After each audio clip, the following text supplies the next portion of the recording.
আসসালামু আলাইকুম ওয়া রাহমাতুল্লাহি ওয়া বারাকাতুহু। আলহামদুলিল্লাহি ওয়া কাফা ওয়া সালামুন আলা ইবাদিহিল্লাযীনা ইসতাফা, আম্মা বা'দ। সুপ্রিয় দর্শক শ্রোতা ভাই বোন, সূরাতুল ইখলাস আকার এবং আয়তনে কোরআন কারীমের অত্যন্ত ছোট একটি সূরা হলেও ফজিলত এবং মর্যাদার বিচারে অনেক বড় এবং মাহাত্ম্যপূর্ণ একটি সূরা। সহিহ বুখারীতে বর্ণিত হয়েছে যে প্রিয় নবী সাল্লাল্লাহু আলাইহি সাল্লাম একবার একজন সাহাবীকে কিছু লোকের মধ্যে দায়িত্বশীল করে পাঠালেন। তিনি যতদিন তাদের মাঝে অবস্থান করেছেন ততদিন ইমামতিতে প্রত্যেক ওয়াক্ত নামাজের প্রতি রাকাতে তিনি সূরা ইখলাসকে আবশ্যিকভাবে তেলাওয়াত করতেন। অর্থাৎ অন্য যে কোনো সূরা তেলাওয়াত করতেন না কেন, রুকুতে যাওয়ার আগে অবশ্যই সূরা ইখলাসকে তেলাওয়াত করতেন। এটাকে তিনি নিয়ম বানিয়ে নিয়েছেন। বিষয়টি প্রিয় নবী সাল্লাল্লাহু আলাইহি সাল্লামের নজরে আনা হলে তিনি লোকটিকে ডেকে এর কারণ সম্পর্কে জানতে চাইলেন। তখন তিনি বললেন, ইয়া রাসূলুল্লাহ, এর কারণ হলো সূরাতুল ইখলাস এটি সিফাতুর রহমান, অর্থাৎ এই সূরায় আল্লাহ রাব্বুল আলামিনের গুণের আলোচনাই শুধুমাত্র করা হয়েছে। এই সূরার আলোচ্য বিষয় স্বয়ং আল্লাহ রাব্বুল আলামিন, আল্লাহ ছাড়া অন্য কোনো বিষয়ের আলোচনা এই সূরাতে করা হয়নি। এই সূরায় শুধুমাত্র তাওহীদের আলোচনা করা হয়েছে, যার কারণে এই সূরার প্রতি আমার ভালো লাগা এবং ভালোবাসা কাজ করে। সেই জন্য প্রত্যেক ওয়াক্তের প্রতি রাকাতে এই সূরা তেলাওয়াত না করে আমি থাকতে পারি না। রাসূল করিম সাল্লাল্লাহু আলাইহি ওয়াসাল্লাম তখন তাকে বললেন, এই সূরার প্রতি তোমার ভালোবাসার কারণে স্বয়ং আল্লাহ রাব্বুল আলামিন তোমাকে ভালোবাসেন। আরেকটি বর্ণনা এসেছে যে একজন ব্যক্তি রাসূল আকরাম সাল্লাল্লাহু আলাইহি সাল্লামকে বললেন, ইয়া রাসূলুল্লাহ, আমি সূরা ইখলাসকে ভালোবাসি। তখন তিনি বললেন, সূরা ইখলাসের ভালোবাসা তোমাকে জান্নাত পর্যন্ত নিয়ে যাবে। সহিহ বুখারীতে আরও বর্ণিত হয়েছে যে প্রিয় নবী সাল্লাল্লাহু আলাইহি সাল্লাম সূরা ইখলাসের ফজিলত সম্পর্কে বলেছেন যে এটা তা'দিলু সুলুসাল কুরআন, অর্থাৎ কোরআন কারীমের 1/3 সমপর্যায়ের, 3 ভাগের 1 ভাগের সমপর্যায়ের। এই হাদিসের ব্যাখ্যা মুহাদ্দিসদের কেউ কেউ বলেছেন যে এর অর্থ হলো কোরআন কারীমের আলোচ্য বিষয় 3টি, তার মধ্যে থেকে একটি হলো তাওহীদ। যেহেতু এই সূরায় শুধুমাত্র তাওহীদ সম্পর্কে আলোচনা করা হয়েছে, এই জন্য এটাকে কোরআন কারীমের 1/3 বা 3 ভাগের 1 ভাগ তথা 3টি বিষয়বস্তুর একটি বিষয়বস্তু সমৃদ্ধ সূরা বলে আখ্যায়িত করা হয়েছে। যদিও বেশিরভাগ মুহাদ্দিসদের ব্যাখ্যা হলো যে এই হাদিস দ্বারা রাসূল আকরাম সাল্লাল্লাহু আলাইহি সাল্লাম বোঝাতে চেয়েছেন সূরা ইখলাস যদি কেউ একবার তেলাওয়াত করেন তাহলে আল্লাহ রাব্বুল আলামিন তাকে গোটা কোরআন কারীমের 1/3 বা 3 ভাগের 1 ভাগ তেলাওয়াত করলে যে পরিমাণ সওয়াব হয় সেই পরিমাণ সওয়াব দান করবেন। তাহলে কেউ যদি 3বার সূরা ইখলাস তেলাওয়াত করেন, আল্লাহ রাব্বুল আলামিন তাকে কোরআনে কারীম শুরু থেকে শেষ পর্যন্ত পড়ে শেষ করলে, খতম করলে যে পরিমাণ সওয়াব হয় সেই পরিমাণ সওয়াব দান করবেন।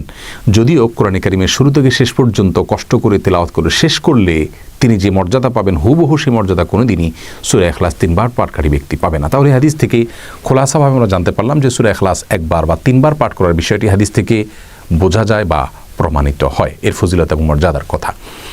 এর বাইরে সূরা ইখলাস 10 বার, 50 বার, 100 বার, 200 বার কিংবা 1000 বার তেলাওয়াতের কোনো ফজিলতের কথা রাসূল আকরাম সাল্লাল্লাহু আলাইহি সাল্লাম থেকে বর্ণিত হয়েছে কিনা আমরা সেই বিষয়টি জানার চেষ্টা করি। সূরা ইখলাস 1বার তেলাওয়াত করলে অমুক ফজিলত, 2বার করলে তমুক ফজিলত এবং 10 বার করলে তমুক ফজিলত, 12 বার করলে অমুক ফজিলত, এরকম একটি হাদিস পাওয়া যায়। কিন্তু সেই হাদিসের সনদকে মুহাদ্দিসিন ইকরাম জাল এবং ভিত্তিহীন বলে আখ্যায়িত করেছেন। আর 10 বার সূরা ইখলাস তেলাওয়াত করার একটি বিশেষ ফজিলতের কথা বর্ণিত হয়েছে মুসনাদে আহমদে এবং ইমাম তবরানী রাহিমাহুল্লাহ তার মুআজামে উল্লেখ করেছেন। সেই হাদিসের ভাষ্য হলো এরকম, যে ব্যক্তি সূরা ইখলাস কুল হুয়াল্লাহ সূরা 10 বার পাঠ করবে, আল্লাহ রাব্বুল আলামিন তার জন্য জান্নাতে একটি প্রাসাদ নির্মাণ করবেন। সেই হাদিসের সনদ সম্পর্কে শেখ আলবানী রাহিমাহুল্লাহ সহিহ বলে মন্তব্য করলেও ইমাম হাইসামি রাহিমাহুল্লাহ সহ সময়কালীন যুগের অনেক মুহাদ্দিসগণ সেই হাদিসের সনদকে দাঈফ বলে মন্তব্য করেছেন। তাহলে সূরা ইখলাস 1বার বা 3বারের বিষয়টি বিশুদ্ধ হাদিস দ্বারা বর্ণিত বা প্রমাণিত, কিন্তু সূরা ইখলাস 10 বার পাঠ করার বিষয় যে হাদিস বর্ণিত হয়েছে, অর্থাৎ এর মাধ্যমে জান্নাতে একটি প্রাসাদ নির্মাণ করা হবে, সেই হাদিসের সনদ নিয়ে মুহাদ্দিসদের মধ্যে দ্বিমত রয়েছে। আর সূরা ইখলাস 50 বার পাঠ করার একটি বিশেষ ফজিলতের কথা মুসনাদ আবু ইয়ালাতে বর্ণিত হয়েছে, যে হাদিসের সনদ সম্পর্কে ইমাম ইবনে কাসীর রাহিমাহুল্লাহ দাঈফ বলে মন্তব্য করেছেন। এছাড়া সূরা ইখলাস 100 বার পাঠের ফজিলতের কথা একটি হাদিসে বর্ণিত হয়েছে, সেটিকেও মুহাদ্দিসিন ইকরাম দাঈফ বলে মন্তব্য করেছেন। 200 বার সূরা ইখলাস তেলাওয়াত করলে, পাঠ করলে তার বিশেষ কিছু ফজিলতের কথা বর্ণিত হয়েছে কয়েকটি হাদিসের কিতাবে। যেমন ইমাম সুয়ুতী রাহিমাহুল্লাহ দুরুল মানসুরে বাইহাকির বরাতে একটি হাদিস উল্লেখ করেছেন যে 200 বছরের গুনাহ মাফ হয়। আবার তিরমিজিতে এবং আবু ইয়ালাতে একটি হাদিস বর্ণিত হয়েছে সূরা ইখলাস 200 বার পাঠের। তিরমিজির বর্ণনা অনুযায়ী 200 বার সূরা ইখলাস কেউ পাঠ করলে একদিনে আল্লাহ রাব্বুল আলামিন তার 50 বছরের গুনাহ মাফ করে দিবেন। যদিও তিরমিজির বর্ণনায় একাধিক বর্ণাকারী রয়েছেন যাদের ব্যাপারে ইমাম ইবনে কাসীর রাহিমাহুল্লাহ যায়িব বলে মন্তব্য করেছেন এবং বুখারী রাহিমাহুল্লাহ যায়িব বলে মন্তব্য করেছেন। এছাড়াও সূরা ইখলাস 200 বার পাঠের বিশেষ কিছু চটকদার ফজিলতের কথা অনেকগুলো ভিডিও ক্লিপে পাওয়া যায়। যেমন সূরা ইখলাস যদি ওযু করে কেউ প্রতিদিন 200 বার তেলাওয়াত করেন তাহলে তার 9টি বিশাল বড় ফজিলত অর্জিত হবে, অমুক ফজিলত অর্জিত হবে। এরকম অনেকগুলো চটকদার এবং মুখরোচক ফজিলতের কথা বর্ণিত হয়েছে, যেগুলোর কোনো ভিত্তি রাসূল করিম সাল্লাল্লাহু আলাইহি ওয়াসাল্লামের কোনো হাদিস থেকে খুঁজে পাওয়া যায় না।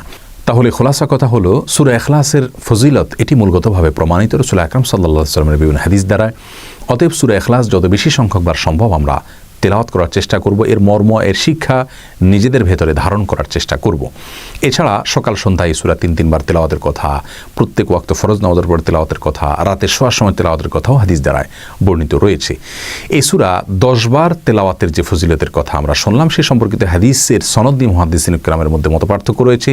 50 এবং 100 বার তেলাওয়াতের ফজিলত সম্পর্কিত হাদিসের সনদকে মুহাদ্দিসিন কিরাম দাঈফ বলেছেন।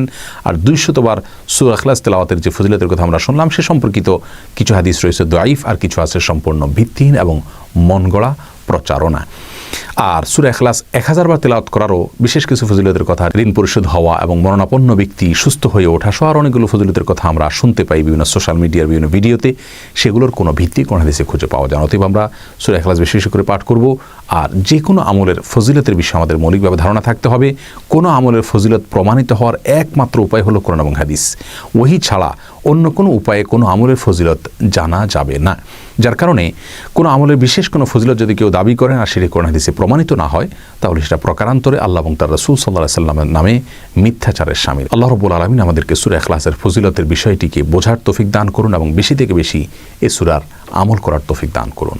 আসসালামু আলাইকুম ওয়া রাহমাতুল্লাহি ওয়া বারাকাতুহু।